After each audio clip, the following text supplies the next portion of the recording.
fan who had that Harper deal, the speculation. I don't pay any attention to it. And I like Mark. I just don't see them doing that. That's me not speaking to anybody. That's just, I know Rizzo, but I didn't call him, nor would I ever on this, but I just don't think that was going to occur. That's number one. And if I said 35 game suspension for Osuna, obviously I know the answer is 75. He hasn't pitched in a while. So, I mean, I meant 75. If I said 35, I misspoke. And I guess she wasn't pregnant. She had an infant with her, the girlfriend of Chapman.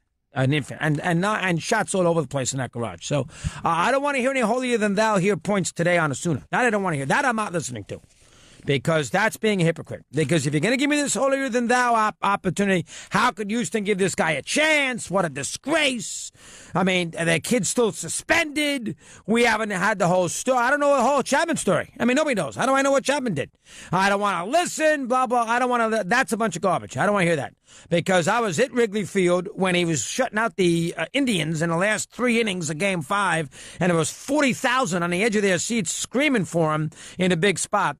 And I'm at Yankee Stadium more than one occasion where the Steve Torres of the world are out there at 40,000, 48,000 strong, dying for Chapman to get out of innings. So don't be a hypocrite. That's not fair. That's not fair. See, that's the fan. If the fan's going to be a hypocrite here and tell me, well, hold on now, how could the Astros ever do this? The kid's a terrible person, blah, blah, blah. Might be all true.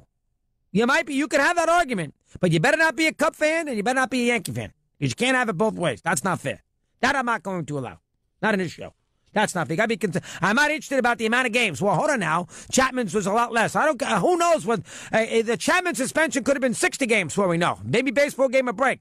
I can't evaluate Manfred with the suspension. If he was light one way and hard the other, I can't evaluate that. Bottom line is they both were suspended for the same thing. And one had a gun. And one also got an $85 million contract. After he played the Lone Ranger. After. So I don't want to, that I'm not listening to. And I don't think the postseason, to me, the apples and oranges with Cano and him with the postseason. And if, and if the folks who argue, well, why should he be able to participate in the Astro postseason? Well, if you're going to go that far, because of domestic abuse, why should he participate now? Shouldn't participate now then. I mean, they should not participate now if that's the point. Well, you know what? He's allowed to pitch now with domestic abuse, but I'm going to let him not pitch in the postseason. Well, if domestic abuse in this case is so horrific, postseason and regular season should have nothing to do with it. He shouldn't pitch at all. And if you want to make an argument that these folks, players, as Verlander and McCullers did with the prospect and the Oregon State kid, we all know about that. If you want to make an argument that if you get charged or suspended or, whatever it might be, implicated in a domestic abuse case that bans you for life from a particular sport, fine. Make a deal with the collectively bargaining with the Players Association and go out there and have at it if that's what you want. Or if you're in this particular case like the Oregon State kid, just don't get drafted. They can't kill you for not drafting them. Just don't have no team go near that. And that's exactly what happened with the Oregon State kid. That's fine. That you can do right off the bat. Nobody will argue with that. But, and if you don't want to give him a second chance, that's your right too. Don't give him a second chance. Houston decided to give the kid a second chance. The kid was never going to pitch for Toronto again. So the Blue Jays were never, ever going to have him pitch on their team again. The incident happened in Toronto. It's close to home. Just like the Reds were never going to have Chapman pitch for them again, this kid was never going to pitch for Toronto again. Now, Toronto probably couldn't believe that Houston was going to make a trade with him. They're probably as shocked as anybody and delighted to get him off their hands. So they love this. And they got Giles to boot. No, Giles stinks, but they got Giles to boot. And, Giles will be in a low-pressure situation. They're never going to be in a pennant race. And he can go out there, and he got a little fresh start. It's a hitter's ballpark. And Giles, who got demoted to Albuquerque, who's a hothead himself, can go there to Toronto, and he can live in obscurity, and they can have him close, and he close 85% of his games. So from a Toronto perspective, this is a great move. Nobody's arguing that. This is a tremendous move by Toronto.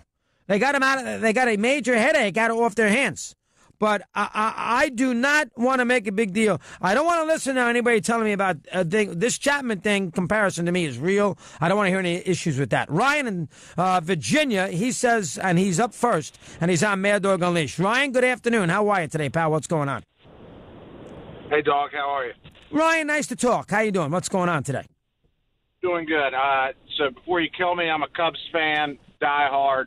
But I agree with you wholeheartedly about everything. I mean, back when the Cubs won the World Series, I loved him. It was a great pickup, blah, blah, blah. Forgot all about everything else. Not promoting or demeaning whatever he did. It was terrible. We all know that. The only issue I have is Verlander. Verlander, throwing the guy in their minor league system under the bus to begin with. And then, with the Cano, he loves to be out in the news and everything. So if anybody gets questioned, in my opinion, it should be him. But I get what you're saying.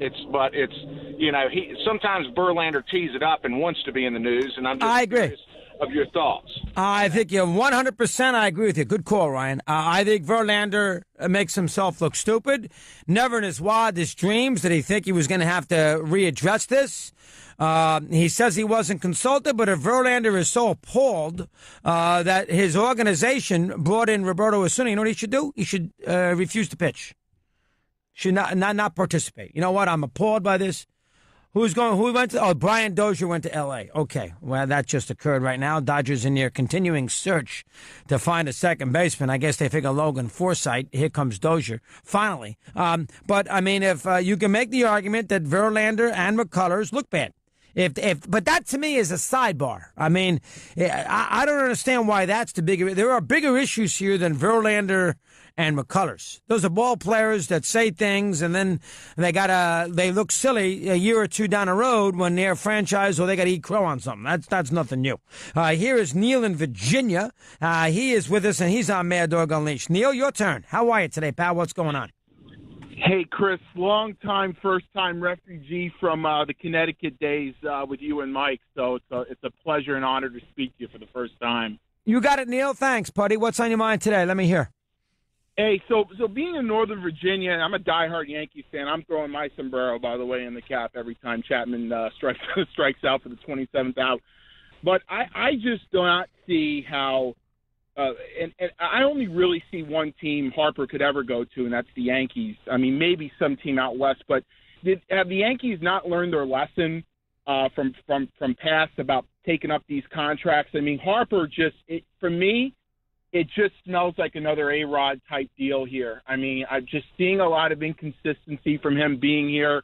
He's going on these tears, and then I just don't see it. I think that he's going to stay here.